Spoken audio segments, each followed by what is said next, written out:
Hey guys, I told you before we were going to talk about some of these interesting insulation details.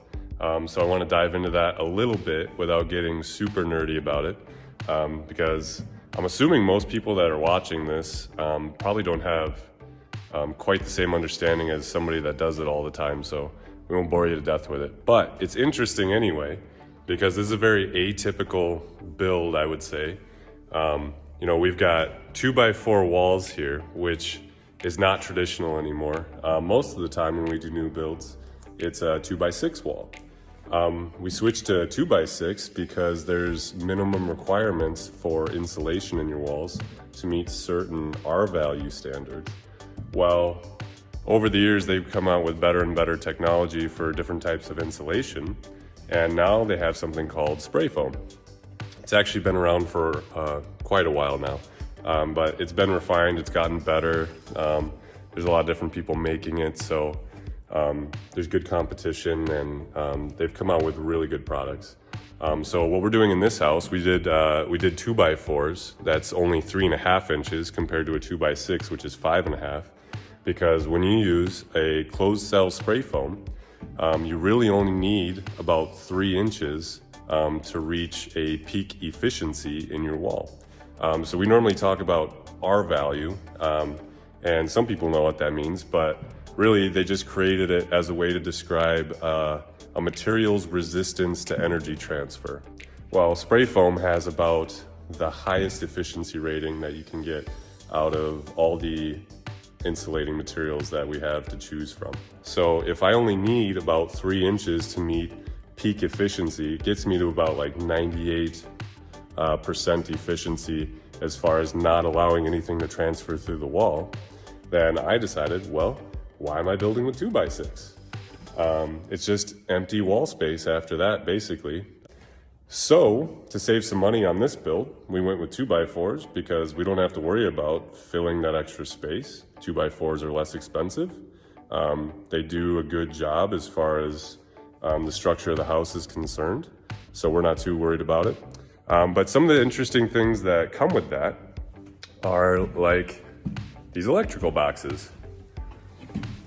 So as you can see, these are actually mounted on the surface of the studs here, and normally they would go into, these studs and sit on the side of them. Much like, the rest of the interior walls are. You can see these ones over here. This is more of how it typically goes on the exterior wall. But these ones cannot do that. Well, they could, but we really don't want them to. The reason is if we stuck a box into this wall cavity, into a 2x4 wall cavity, you'd have almost no space left over whatsoever behind the box. You wouldn't get any insulation whatsoever. So we needed to stick it on the surface. Well, so now you've got an 1.5 inch box on the surface of your studs. How's that going to work with drywall? Well, this is going to get an extra detail, which you can already see, on the ceiling here.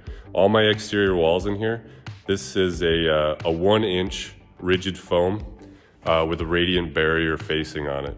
So that's actually going to go on all of these walls. It's going to go on the whole ceiling, and that happens after the spray foam is in the wall. So that adds 1 inch thickness to the wall itself. And then because it's a radiant barrier, you need to have an air gap between that and the finished surface above it. So there's going to be furring strips too. So you're going to have that 1 inch, and then you're going to have a 3/4 furring strip over that, just like you see on the outside here. I'll show you real quick. So just like the exterior walls out here, it's going to have this, and then on the inside is drywall, but out here it's siding. So the whole point is that rigid foam, that radiant barrier, is not going to allow any transfer of heat that might want to migrate into the wall system whatsoever. So that's why it's important that we had it on the outside as well as on the inside, because it's going to work both directions. So it's actually going to be a super efficient wall system. We don't have to worry about moisture in the wall cavities or anything like that. At the end of the day, if you're looking at it from an R value standpoint, a 2x4 wall I'm going to turn into probably about like an R34 which is close to what a lot of a little bit older homes probably have in their attic space. So just through new technology and new building techniques, we're actually able to create a very efficient wall system. It'll be a very efficient house. And especially only being about 1,600 square feet, we're hoping that this pulls some numbers that would probably get it towards like a passive house standard. And we'll probably see that towards the end of the project if we do a blower door test or any other testing on it. But it's gonna be pretty sweet. Mike, guess what day it is? Well, it happens to be Wednesday, but it's also Insulation Day. Best day ever, except for move-in day.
So stick around, stay tuned, see what happens throughout the build.